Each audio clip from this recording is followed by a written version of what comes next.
अब मीन राशि वालों के लिए बात कर लेते हैं कि मीन राशि के लिए अश्विनी नक्षत्र और मेष राशि का गोचर क्या लेकर के आया है। अश्विनी जो गोचर करेंगे वो क्या लेकर के आया। तो मीन राशि वालों के लिए यह गोचर जो है वो दूसरे भाव में जो पैसा, वाणी और परिवार और वैल्यू के लिए आता है।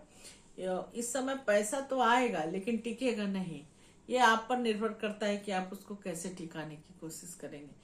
इनकम के नए मौके मिल सकते हैं और अचानक खर्च भी बढ़ सकता है। सेविंग करना थोड़ा मुश्किल भी लग सकता है और जैसे पैसा भी आ रहा है और जा भी रहा है, ऐसी सोच रहेगी आपकी और ऐसा महसूस करेंगे। अर्निंग अपॉर्चुनिटी आएगा लेकिन बिना सोचे समझे खर्च नहीं करें। वाणी का है सेकंड हाउस जो अभी एक्टिवेट हो रहा है सूर्य से, तो यह गोचर का सबसे सेंसिटिव पॉइंट है। आप जल्दी और सीधी बात बोलेंगे, कभी कभी शब्द आपके कठोर हो सकते हैं जिससे सामने वाला हर्ट हो सकता है। सूर्य सच्चाई का और ईगो का है ना, वो सीधे सही बात बुलवा देता है, तो जिसके कारण लोगों को बुरा लग जाता है। कहने का मतलब आप गलत नहीं बोलेंगे लेकिन शुगर कोटेड नहीं बोलेंगे जिससे लोगों को बुरा लग सकता है। सच बोल दिया ऐसा तरीका थोड़ा सा गलत है, थोड़ा सा क्लियर बोलिए लेकिन मीठा बोलना भी जरूरी है।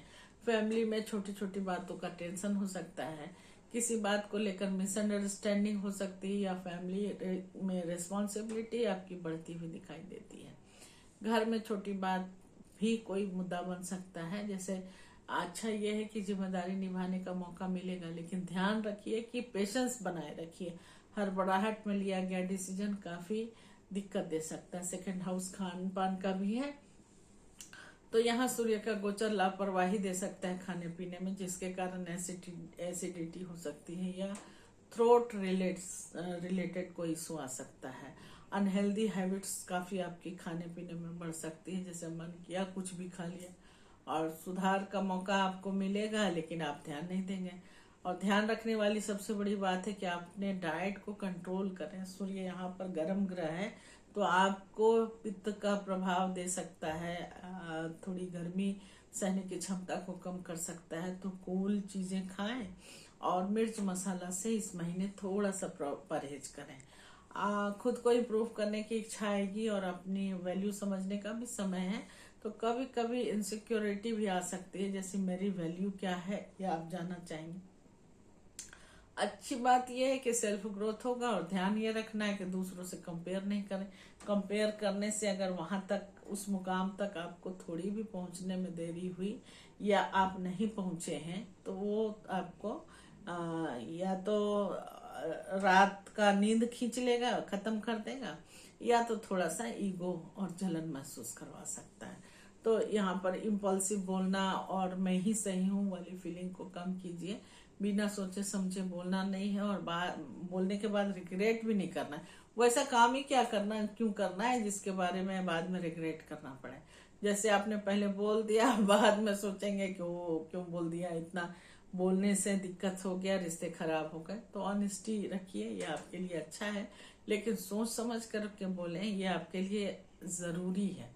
यह गोचर आपको सिखाने के लिए आया है कि पैसे संभालना कैसे है, शब्दों की ताकत को समझना भी बताएगा और परिवार की वैल्यू भी पहचानना सिखाएगा।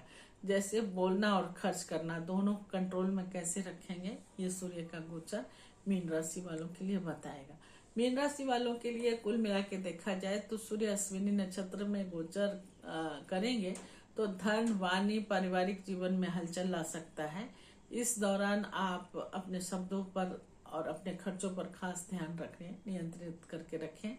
तो यह समय आपको आर्थिक स्थिरता देता है और खर्चों पर नियंत्रण करेंगे तो रिश्तों में संतुलन भी रहेगा।